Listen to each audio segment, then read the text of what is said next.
Magandang oras mga kababayan, mga ka-Golden Boy. Breaking news, ito ang huling palugit ni Donald Trump sa tinaguriang peace deal or kasunduan with Iran's IRGC. Dahil sa planchado na daw ang kasunduan na ito, kunti na lamang, tanging pirma na lamang ni Trump at ng kung sino man ang pipirma sa IRGC, ang kulang nito. Kaya nga lang, merong pinahayag na bago lang ngayon ang IRGC through Bader Galibaf, yung kanilang parliamentary speaker. Si Galibaf ay meron na namang sinabi na aatras sila. At ang tugon ni Trump ay militar na daw ang magpag-negotiate. Ang negosasyon ay through wala nang iba kundi gera. Gera na lang daw ang panghuling ano dito ni Trump, pero hinihintay talaga nila itong huling huling negotiation ng Iran, huling desisyon nila dahil sa talagang parang ayaw talaga nilang papayag na isurrender yung kanilang uranium enrichment, yung mga uranium dust na hinahanap ni Trump, ayaw talaga nila ibigay. Ang Hormuz ay ganoon din, merong kunting gulo dahil nagipag-negosyo or nagipag-susyo sa Oman ang Iran na sila na lang daw dalawa, ang Oman at Iran, ang mamamahala ng Strait of Hormuz. Ibig sabihin sila yung hihingi ng tong or toll fee sa Strait of Hormuz at ayaw ni Trump ng ganyan. Kaya kung talagang ganyan ang pag-iisip ng Iran na papayag tapos aatras, okay na sana, oo na, pero pagka kinabukasan ay hindi na naman ang sagot. So pang ilang beses na ba talaga to? Tingin ko pang 4 na beses na to na hindi matutuloy, ang hindi mapirmahan ni Donald Trump ang peace negotiation na ito. Kaya nga gumawa si Trump ng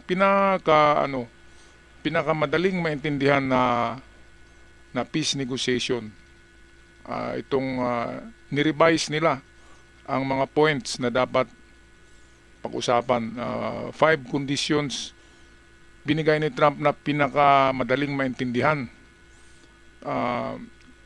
Ang problema diyan ay talagang hindi gustong intindihin nitong Iran at gusto nila na ang lahat ng kondisyon na nariyan sa papel ay pabor na pabor palagi sa Iran.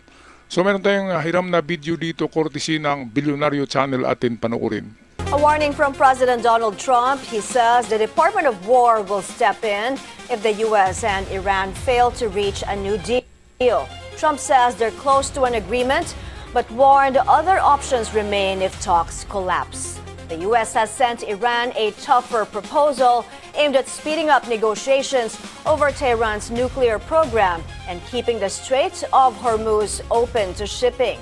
Meanwhile, Iran says it will not accept any agreement unless people's rights are guaranteed. The soldiers on the diplomatic front have absolutely no trust in the enemy's words and promises. Our only criteria is to achieve tangible results before we fulfill our commitments in return. Until we are certain that the rights of the Iranian people have been secured, we will not approve any agreement.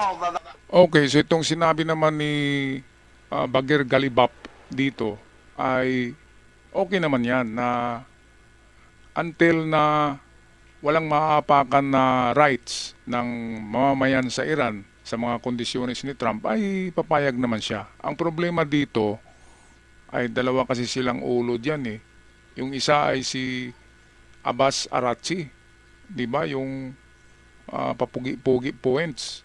At pangalawa itong si Bader Galibaf. Kaya alin ba talaga sa dalawa ang magdesisyon dito? Ito yung dahilan kung bakit urong-sulong, sulong-urong ang desisyon ng Iran sa negosasyon dahil dalawang ulo hindi magkasundo, si Abbas at saka itong si Bader Galibaf, at pangatlo yung si Mohammed Bahidi, yung IRGC commander. Kung hindi magustuhan ng commander, ayaw din niya. Kaya tatlo sila na magdesisyon yan na dapat iisa lang ang kanilang point of decision. Ang problema, paiba-iba. Kaya ito yung sinabi ni Trump na kapag walang magandang mangyayari, time is running out, 'di ba? Meron na siyang bagong frontier ngayon ng gera, meron na siyang bagong haharapin na gera, ito yung Cuba. Kaya dapat madaliin na itong negosasyon na ito. At sabi ni Trump, through Pete Hegseth, the war secretary ni Trump, na handa na ang kanilang militar, handang-handa na para sa anumang mangyari ngayon na sa negosasyon, ay hindi totoo yung sabi ni Pete Hegseth, hindi totoo yung naubusan na ng missile ang Amerika kaya hindi na nagbubomba. Marami pa. Pwede pa nga silang magipag-gira sa Cuba eh. Kaya ito yung ating aabangan kung ano ba talaga ang mangyayari. Pero merong ibinigay na naman na ito ang problema mga kababayan. 60 days na naman mag-umpisa nung isang araw. So meron na lang 50 plus days na naman ang ceasefire kasi ang agreement ay pinaplansa na ng dalawang magkabilang grupo. Pinaplansa kaya 60 days ceasefire. Ito yung dito nakapagpahinga ang Iran eh. Dahil sa ceasefire na yan, nagkaroon sila ng panahon na hukayin at i-recover nila yung mga natabunan na drone sa underground, mga missiles na natabunan noong pagbubomba ng Epic Fury ni Trump at ng Israel. At ngayon, balita ay 50% na daw ang na-recover sa mga missiles na yan at pwede na namang gamitin sa gera. Naku po, yan ang problema dahil sa ceasefire, nakakahinga talaga ang Iran. Sabi nga ng Israel, bakit nyo binigyan ng ng resuscitation? Bakit binigyan ng oxygen ng Iran? Imbis na hindi na nakakahinga yon, pinapahinga ng ilang buwan na ba? Mukhang 2 buwan na yata itong palaging ganito eh, na mayroon na namang another tinatawag na tigil putukan. Kaya nakapagpahinga ang Iran at nakapag-recover. Okay, balik tayo sa balita. Kabilang sa mga pangunahing issue ng nuclear program ng Iran, ang pag-unfreeze sa bilyon-bilyon dolyar na assets ng bansa at ang pagbubukas ng Strait of Hormuz. Samantala, muling iginit ni President Donald Trump na ang pinakamahalagang kondisyon para sa kanya ay ang pagtitiyak na hindi makakabuo ng nuclear weapon ng Iran. Sinabi ni Trump na naniniwala siyang nagbigay na ng garantiya ang Tehran kaugnay nito, bagamat marami pa ring pagkakaiba sa posisyon ng magkabilang panig sa mahalagang usapin. Bago ang pagtanggi ng Iran sa kasunduan, una nang nagbabala ang Pentagon na handa ang Estados Unidos na muling gumamit ng pwersang militar kung mabibigo ang mga pag-uusap. Sa isang security forum sa Singapore, sinabi ni US Defense Secretary Pete Hegseth na may sapat na kakayahan at imbak ng mga sandata ang Amerika upang muling maglunsad ng mga pag-atake kung kakailanganin. Right now, we're focused on being postured and prepared to re-engage if we have to. I mean, this is a high-stakes negotiation. We've got the best negotiator in the world leading it. Iran may not want to give up their nuclear ambitions, but we believe at the table they can and will over time, given the right set of incentives.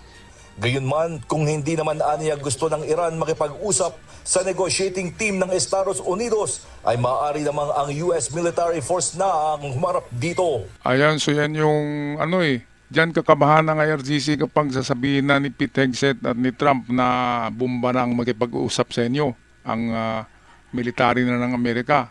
Diyan na naman gagawa na naman ang Iran ng pagsusumamo. Magsusumamo na naman ang Iran na Trump, negotiate na tayo, final na talaga to. O, di ba? Kasi kung papayag na si Trump, sila na naman yung magpahabol-habol. Parang yung kanta na ang babae pag minamahal, di ba? Pahabol-habol, yung ganun eh. Pahabol-habol sila eh.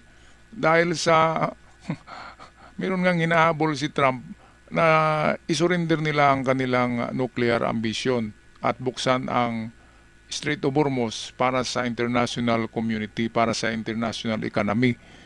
Yun yung hinahabol ni Trump eh. Dalawa lang talaga na malaking pabor sa buong mundo at sa Amerika ang hiningi ni Trump. Ito yung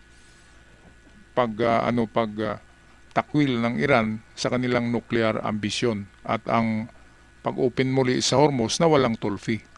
Kaya ito si Donald Trump atin pakinggan.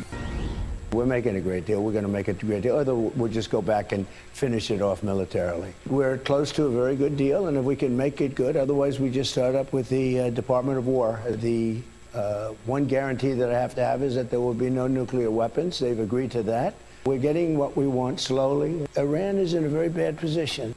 Right, so talagang matagal na in a very bad position ang Iran dahil defeated na nga sila eh. Militarily, officially, wala na silang official, ubos na lahat. Kanilang Supreme Lord, Supreme God, tudas na yung sirkulo ng mga lunatic na mga ayatollah, tudas na rin, mga general na nauuna, tudas na rin. Kaya sabi ni Trump, walang gustong maging pangulo eh, kasi matutudas. Kaya ito na yung iniintay ni Trump ngayon na magkaroon na talaga ng final decision kung sino man ang nangungulo ngayon. Ang pangulo ngayon ng Iran kasi walang nagpakitang pangulo eh. Palaging sinasabi na in coma, nasa coma daw si Mujtaba Khamenei. Ang totoo niyan, nakalagay na yung kanyang mural sa wall eh. Nakalagay sa wall katabi yung mga namatay rin na general at kanyang ama. Ibig sabihin wala na, tudas na rin siya. Kaya nga lang ay merong chismis ngayon na ang Russia daw ay kinukuha daw ng Russia yung uranium dust, yung nalalabi sa gera na mga uranium. Kinukuha ng Russia kasi mahal yan eh. Pwedeng bibilhin yan ng Russia para dadami ang nuclear ng Russia sa Iran. Pwedeng gawing pera ng Iran yan eh. Kasi ano na yun, nasa 30% ba yun o 20% enriched. Yun ay grade na for military grade na. Yung grado ng uranium ay pang military na, hindi na pang domestic, hindi na pang power plant. Yun ay pwede na sa ilagay sa mga warheads. Mga kababayan, yan ang nakakaano dyan, na baka mapunta sa maling kamay ang mga uranium enrichment ng Iran. Katulad sa kamay ng China, kamay ng Russia na kalaban ng Amerika. Alright, anong masasabi nyo dito mga ka-Golden Boy, mga kababayan, paurong pasulong na naman. Ang problema kasi nito, pag tatagal ito, ay tatagal din ang paghihirap natin sa gasolina, sa krudo, sa bilihin, di ba? Lahat ng presyo tumataas, pati gulay. Pati gulay na dito lang tinanim sa Pilipinas ay mahal-mahal na. Kaya ipagdasal natin lahat na sana maliwanagan ang IRGC at magipagsundo na sila ng tuluyan kay Donald Trump. Hanggang sa muli, ako'y magpapaalam na. Maraming salamat sa mga bagong nag-subscribe at sa aking mga avid followers.